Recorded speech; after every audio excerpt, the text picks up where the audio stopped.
y a su comportamiento.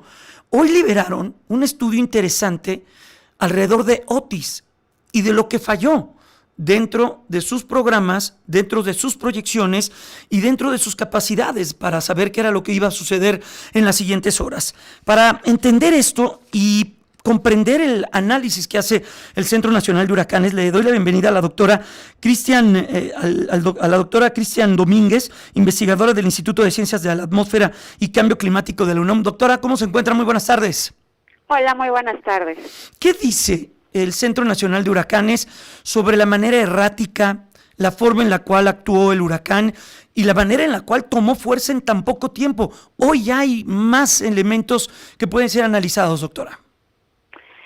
Sí, es muy interesante la información oficial. Me gustaría empezar comentándote que este tipo de reportes siempre se emiten un tiempo después de que ya sucedió el huracán, porque tienen que analizar datos oficiales y poder asentarlo en un reporte oficial que es producido por el National Hurricane Center, que es el Centro Nacional de Huracanes, pero de Estados Unidos. Entonces, lo que me gustaría recalcar que se menciona en este reporte es que ellos dicen que la génesis, es decir, cuando se formó, dónde se iba a formar el huracán Otis, estuvo muy bien pronosticado hasta con 7 días de anticipación, lo cual muestran ahí sus gráficas, son muy interesantes, también muestran que la trayectoria estuvo muy bien pronosticada, pero no así la intensidad, que fue, pues bueno, ha sido un tema bastante controversial para todos nosotros los mexicanos, porque estaba pronosticado que iba a desaparecer, eso mencionan en su reporte, debido a que los vientos no iban a favorecer que se pudiera intensificar y sus modelos del National Hurricane Center mostraban que iba a ser una tormenta tropical y probablemente se iba a disipar antes de que tocara tierra, lo cual pues todos conocemos la historia de que no fue así. No, bueno, y en la gráfica y en los estudios que comparten dan a conocer a través de colores cómo todo el tiempo está en un color, me parece como amarillo, muy poco tiempo está en rojo y de inmediato se pone color morado, doctora, y ese es el impacto, ya de color morado llega a tocar las costas mexicanas. Sí, así es, esta rápida intensificación ocurrió pues en un periodo más o menos de 6 horas, entre 6 y 8 horas y toca tierra pues en lo que ya es la madrugada de los primeros minutos, ¿no? Del 25 de octubre. ¿Y qué lo hace? Déjeme saltar el corte comercial que me va a llegar de manera automática, doctora, permítame unos minutos porque también dentro del propio estudio ya dan a conocer que al menos Otis es el más fuerte del que se tenga registro que haya tocado tierra en los últimos años en la costa del Pacífico. ¿Me permite unos minutos saltar la pausa y regresar con usted?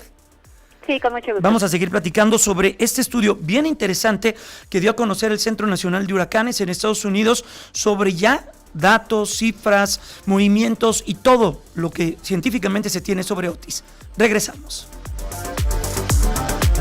Con 23 minutos agradecemos a la doctora Cristian Domínguez, investigadora del Instituto de Investigaciones de las Ciencias de la Atmósfera y el Cambio Climático de la UNAM sobre este estudio que dio a conocer el Centro Nacional de Huracanes, ya con más datos sobre cómo actuó Otis y también la manera en la cual pues se equivocaron algunos de los modelos, algunas de las previsiones que se tenían directamente de este fenómeno meteorológico. Doctora, nos comentaba lo errático, veo en alguna parte del estudio que dice el pronóstico de modelos de Otis que mostraba un ciclón débil que permanecía incrustado en la vaguada monzónica del Pacífico y serpenteaba mar adentro sin la posibilidad de que tocara tierra en México.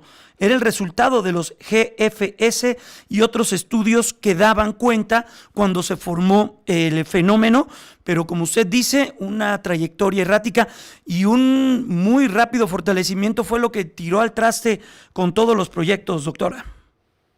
Sí, la verdad es que Otis, me gustaría comentarle a todo tu auditorio que ha sido uno de los ciclones tropicales que más rápidamente se ha intensificado, es decir, que ha pasado de ser tormenta tropical hasta ser huracán categoría 5, alcanzando vientos de más de 250 kilómetros por hora, lo cual pues vemos las afectaciones en Acapulco, ¿no? También me gustaría comentarte que ya oficialmente se estableció que este huracán categoría 5 es el más intenso en el que ha tocado tierra en México, no así el más intenso en el Pacífico porque le gana por unos cuantos decenas de metros en la velocidad a Patricia. Patricia en el 2015 alcanzó la velocidad de 345 kilómetros por hora. Otis se quedó en 330 kilómetros por hora. Es un poco menor, pero sí toca tierra con esta intensidad, devasta el puerto de Acapulco y a diferencia de Patricia, pues se degrada antes de tocar tierra y eso fue lo favorecedor en ese entonces, en el 2015. ¿Y Patricia por dónde entró? Recuérdenos. Patricia estaba pronosticado que iba a tocar tierra en Jalisco, específicamente cerca de Chamela. Tiene razón. Que está muy cerca de Puerto Vallarta, pero la intensidad, pues ahí sí fue favorecedor porque y entró por una degradó. Zona de muy poca población, además, ¿no? Sí, además de eso, sí. Oiga, doctora, sobre los nombres de los huracanes y lo que viene, ¿Otis ya queda retirada de la lista por su letalidad y también por su fuerza? ¿Ya no va a existir un nombre como Otis?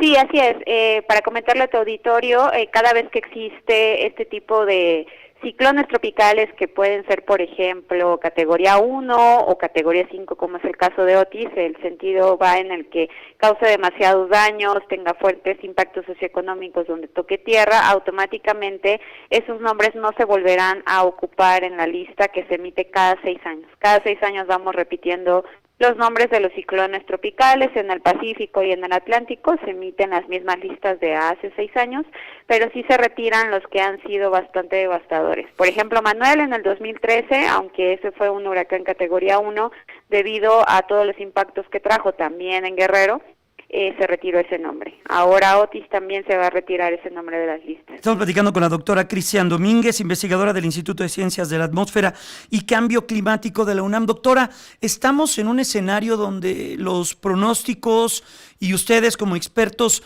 van a estar ante un reto pues, monumental de que los fenómenos meteorológicos se puedan comportar así por el calentamiento de los océanos y la inestabilidad atmosférica. ¿Será más común este tipo de fenómenos? Es una pregunta muy interesante y sí, así es. Hay estudios en los que no son particularmente para la cuenca del Océano Pacífico del Este, que es la que le incumbe a México, sino a nivel de todo el mundo, pero pues eso nos incluye obviamente a nosotros.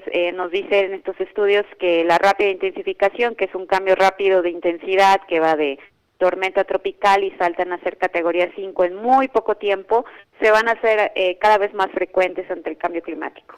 Entonces, pues sí nos queda una gran tarea a nosotros como país empezar a pensar qué vamos a hacer ante este tipo de fenómenos devastadores, porque sí traen graves consecuencias para la economía, pues para los estados, para las personas. Sí, para la desigualdad, para todo, ¿no? Porque en este tipo de fenómenos, por lo general, la gente con menos recursos, la gente en alguna condición de vulnerabilidad, pues siempre resulta más afectada. Es la más afectada, sí, así es. Y por último, doctora, ¿deja alguna enseñanza este huracán y en la manera en la cual se trató por parte de los propios científicos, en este caso de lo que tienen sus modelos, de la manera en la cual se establecen? Sí, nos deja una gran enseñanza de que los modelos, pues bueno, se deben de mejorar. Esta es una tarea, pues a nivel mundial, científica, que debemos de empezar a mejorar los modelos para que se pueda pronosticar de mejor manera una rápida intensificación. Sin embargo, a nosotros a nivel nacional también nos deja la tarea de empezar a pensar qué tipo de monitoreo necesitamos para hacer más efectivos los alertamientos para la población. Por ejemplo, pues tener más radares, más cobertura de radares a nivel nacional, tener más estaciones ¿Un cazahuracanes? monitoreando. Un cazahuracanes, también un avión cazahuracanes, o tener drones tal vez que vayan a escanear los ciclones tropicales que se formen cerca de nuestras costas y pues poder mejorar en ese sentido los alertamientos. Porque en ese sentido dependemos mucho del NOAA, ¿no? Del Centro Nacional de Huracanes. Cuando manda sus cazahuracanes son de ellos. Sí, así es, y ellos deciden a quién mandarlo. Exactamente. O sea, en cuáles casos sí se manda y en cuáles no. Exacto, pues bueno, doctor, a mí me llamó mucho la atención lo que hoy conocimos y yo creo que vale mucho también detenernos en ello y darle sentido a esta información. Fue criticado el gobierno de la República, el gobierno estatal, porque pues dijeron que no alertaron a tiempo. Pues no alertaron a tiempo porque ya vimos qué fue lo que ocurrió. Sorprendió a todos, incluso a los científicos. Sí, este ha sido uno de los casos más extremos de rápida intensificación. Pues doctora Cristian Domínguez, investigadora del Instituto de Ciencias de la Atmósfera y Cambio Climático de la UNAM, gracias siempre, cuídese mucho y que esté muy bien, muy buenas tardes. Un gusto, un saludo a todo tu auditorio. Hasta pronto.